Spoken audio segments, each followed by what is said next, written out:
Bon, bienvenue à toutes et à tous. Merci d'être là d'abord. C'est très gentil de venir écouter ces bêtises que j'ai à vous dire. C'est une conférence, mais c'est très interactif. Donc j'attends de votre part des questions. Vous voulez participer avec plaisir. Voilà, il faut que ça soit vivant. Moi, je vais vous présenter comment ça fonctionne dans le corps, pourquoi le neurotraining agit de cette façon. Et puis donc, si vous voulez participer, avec plaisir. Alors, pourquoi cette appellation neurotraining? C'est un entraînement neurologique. On va entraîner le cerveau à fonctionner d'une autre manière.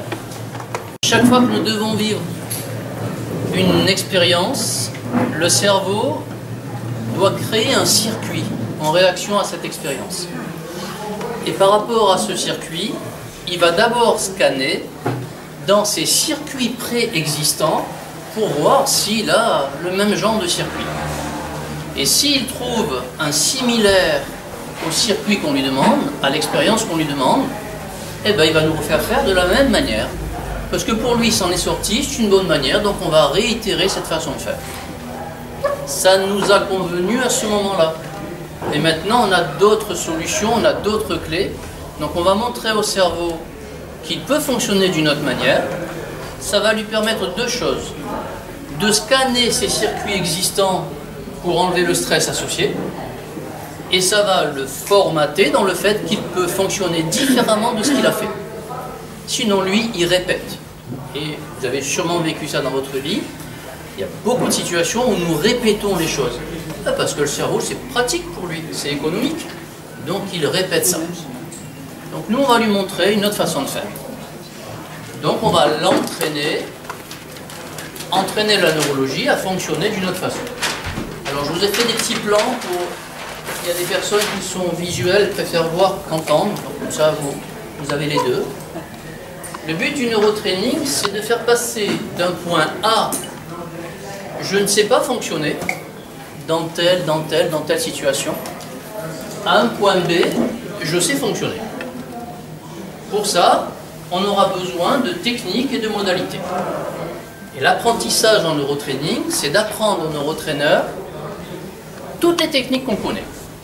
Techniques d'ostéopathie, techniques de PNL, techniques de sophrologie, techniques d'hypnose, l'acupuncture, la kinésiologie, tout ce qu'on sait faire, on va aller apprendre ces techniques pour pouvoir faire ça.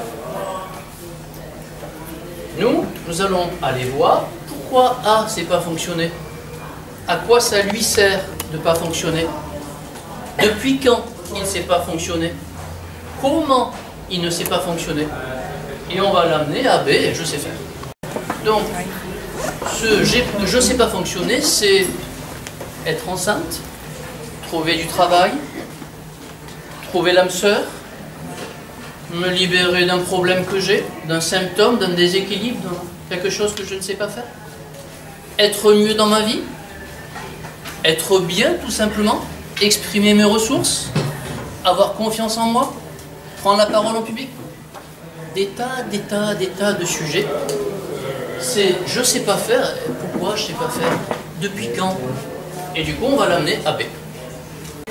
Quand je sais fonctionner, je peux m'adapter à la situation.